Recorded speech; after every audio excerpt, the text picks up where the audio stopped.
Hi, and welcome to the 13th episode of Basha's Thoughts. Today I'm thinking about how to solve problems, how to find solutions, and actually how to find anything that you're looking for. It could be a solution, it could be happiness, you might be looking for relationships, or you might even be looking for God or enlightenment. Have you ever found yourself in a situation when you were solving a problem? It can be anything. It could even be a logical problem, even a math problem in school or something of this sort. And you're not quite able to find the solution. You think about it and you try it and you try it and you just can't find the solution.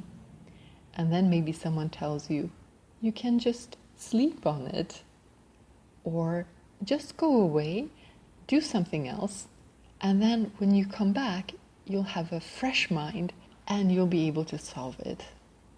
And sure enough, often when we go to sleep or when we think about something completely different and then come back, we're coming back from another perspective and it's easier for us to find a solution to a problem. I know my dad used to always solve math problems this way. He would go to sleep and then he would actually even dream part of the solution. And the next day, he had the answer. So we often focus on a problem and we give it attention. But when we focus on a problem, it's very well defined as a problem. It is manifested, it is outlined, delimited.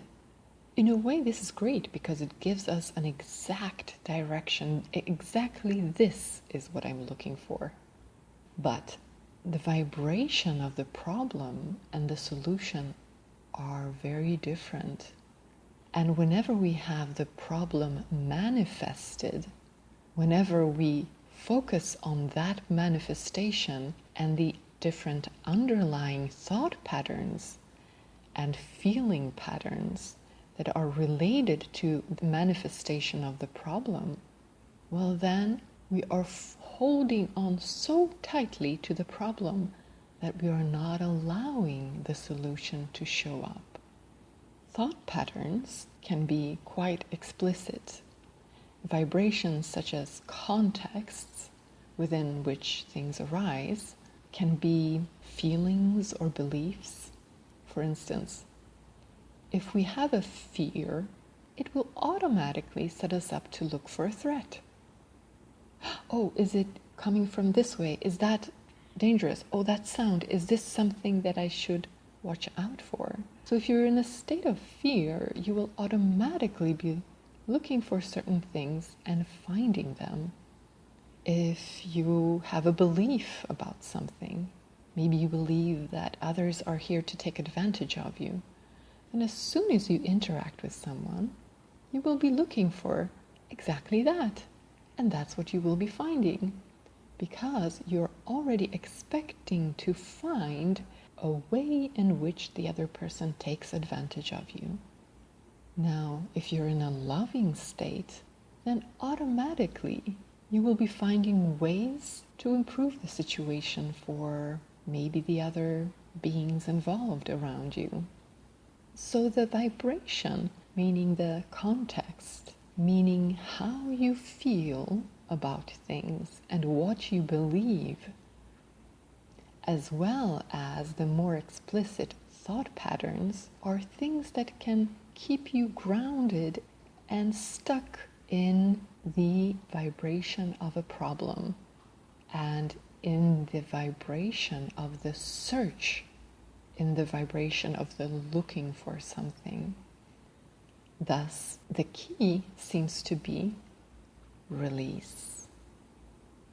How can we learn to release, let go of all of these things? Well, this is something that is very practical. It can be used across the board in so many different places. And it is, in fact, used, for instance, when it comes to negotiations.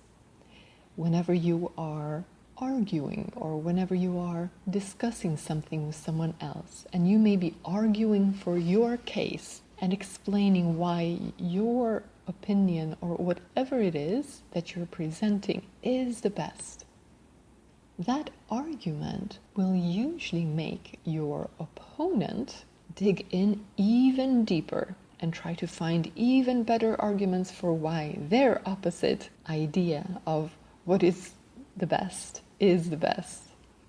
So this is a little bit like you holding on to a towel and a dog holding on to the other end of the towel. And the more you tug, the more you pull, the more the dog is going to pull. So what do? How can you get out of this releasing? That's the idea. To gain something, first you have to give it up. So with the dog and the towel, first you stop tugging, and then the dog also stops tugging.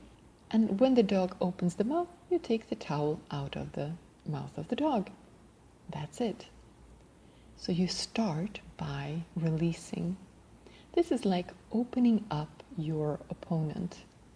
And when you open them, you also invite them to connect with you. And you also open up a more real space. This is something that is used in negotiation techniques. For instance, Chris Voss, a famous hostage negotiator, uses this technique of that's right. And it goes like this. Whatever your opponent, the person that you're negotiating with, tells you, you listen to it very carefully, and then you basically try to find a way of using this so that you can hear the words, that's right, from the other person. So what you do is you regurgitate what they just said, give it back to them, and you can say, okay, so if I'm hearing you right, you're saying, and then you give them their argument, but make sure that you're not putting on any kind of spin of your own, so that you get them to say, that's right. That's what I'm saying. Exactly. That's it. And then, in this negotiating technique, best thing to do is leave it there. Why? Why would you leave it there for a while? Because you have just opened the person up. Now they are open to finding a solution. We are now in the fertile ground, the field of infinite possibilities, where a solution can manifest itself. So you want to leave that space for a moment, for a time, and then come back again and continue from there. This is the same language that Marshall Rosenberg uses, the love language of the giraffe, where, for instance, he takes couples who have had opposing views on some things and may have had these opposing views for even decades, and he sits them down and he gets them to do basically the same, release. In this setting, what he gets them to do is to tell what the needs of the other person are. So, if I'm hearing you right, you have a need to express yourself, but you find that you never get the chance to do so. Yes, that's right. Now you understood me. And then the other person says, and you, if I understand it correctly, then you have a need to whatever. And when both of them find themselves in this, yes, that's right, you got it, ground, they are in the fertile soil. And from there on, the solution manifests itself. Because they have already defined very well what the problem is. And now they have released their focus on the problem, their focus on the lack of the solution. They have released that, and in the fertile ground, it will grow very quickly. So this is something that you can use with other people when interacting with them, so that you get to connect with them better and you have much more pleasurable, interesting interactions. But you can, of course, also use it just on yourself. And every time that you create this polarity of a problem, of a search, of looking for something, whenever there's something you want, desire, wish for, it is great to create this well-defined question or define your desire. Exactly what is it you want? Oh, I want this and this. I'm looking for that. Excellent. Now you have a very clear direction of what it is you want.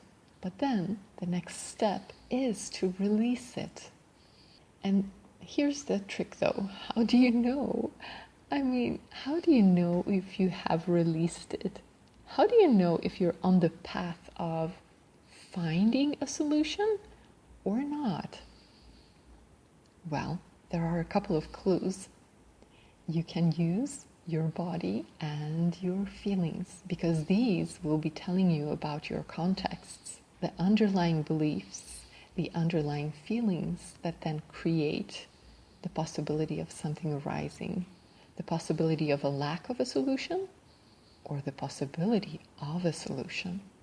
So very often you will actually feel the lack, and you can look at your thoughts that automatically tend to arise around it. Let's say you're looking for something. Let's say you want to have a relationship. Oh, that would be so nice to have a relationship. And then what happens after that? What happens in your mind, in your body? If the next thoughts and feelings are along the line, but I never find the right person, and they always end up being like this or like that, or but I'm too fat now, or but whatever it is that comes up and clings onto a justification, an explanation of the problem, or an explanation of how big the problem is, or why the problem exists, or how long it's been there. If there's any kind of complaining or holding on to the problem, then you're not releasing, you're not on the path of finding the solution. So how would you feel if you were on the path of finding the solution? Well, if you were on that path, then as soon as you see your question or your desire, if it's the desire, oh, I want a relationship, and the first thing that comes up for you is how nice that is, how much you're looking forward to it, how amazing that will be. Well, then you are on the path of creating that solution, because if that possibility will arise in your surroundings, that opportunity, you will notice it and you will seize it, because you will be in the vibration of creating a solution. Whereas if you are in the vibration of the lack of the solution, you're very likely to miss that. So by looking at how you feel, what you believe, and where your thoughts tend to go automatically, because if you don't pay attention to your feelings, you might not know how you feel about something, then you will notice the expression of it in your thoughts. Are you starting to complain about the lack? Or are you starting to talk about the beauty of the realization of the solution? So, these are some tools that I sometimes use to try to see where I'm at when it comes to some problems that I'm solving or things that I'm looking for. And it's very similar to something that Claire Wineland used to talk about. So Claire Wineland lived here on Earth for 21 years, and she was one of the most happy beings I have come across. She had cystic fibrosis, which is a genetic disease that basically condemns you to a short life full of struggle, knowing that you will die. And actually in her life she did die 6 times, and only the 7th was a final death. And Claire used to talk about beating the system. So she would say, "You guys, look, everyone is telling you to look for stuff. Look for happiness, the search for happiness. Look for health, look for all these things. But you don't have to do that. Instead of looking outside for all of that stuff, start with the happiness. Start by being happy. Look at everything you have. Look at every part of you, even the sadness and even the struggle and everything. And you will see that it's actually beautiful. And you go from that. And from that you live. So this is a path of celebration. This is a path where you celebrate happiness and you live out of happiness. You don't live to become happy.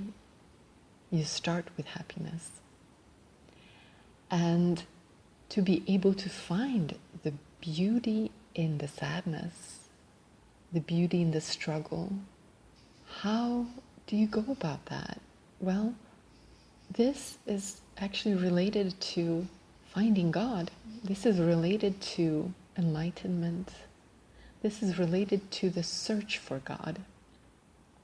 The search for God is like many other searches, futile if you focus on the search. But if you can release and let go, then you can have success. But the thing with God is that God is not a thing. God is not definable. God is infinite and cannot be limited. And so you have to release. Usually when you want something, you're looking at the manifest, something that is manifest, and you create a manifest desire. I want this. And that is a manifest thought. Then you go back and you release it, and you release all of the surrounding contexts of feelings and beliefs. And from there, you manifest the solution, which is very often something also tangible in some sense, as tangible as a thought, or even as tangible as a person or a thing. But when it comes to God, God is not that tangible. So what happens is you release. And the thing with the search for God is that you keep releasing. So you release physical tensions, okay. You release your thoughts. You release your feelings. You release everything that comes up. And you go deeper and deeper and deeper, releasing more and more and more. That is the direction. But of course, you will never find God. Because if you do find God as an experience, well, then you can be quite sure that that is not God, because that is an experience you just had or are having, or maybe will keep having for a while. But an experience is not God. God is even bigger than that. This is something that is ancient knowledge. Even the Upanishads write about this. In the 2nd chapter of the Kina Upanishad, it says something like this, that God is known to those who do not know him, and he is not known to those who know him. Because if you know God, well then you don't know the real God. That which you know is God too, because God is everything, but that is not God. God is greater than that which you know. God is beyond knowledge. So the interesting part about this search for God, if you are able to do it in this way of releasing, well then, look, then you'll be spending a lot of time in this really fertile ground. And the more time you spend in the fertile ground, the more chances you get to manifest all of your other solutions to problems, all of your other desires. And indeed, the more time you spend in this type of releasing meditation, the more you will notice that things just come to you. You get inspirations that are right. You are able to follow your intuition. You're able to see the solutions. You're able to meet the right persons at the right time. Things just happen to start flowing for you.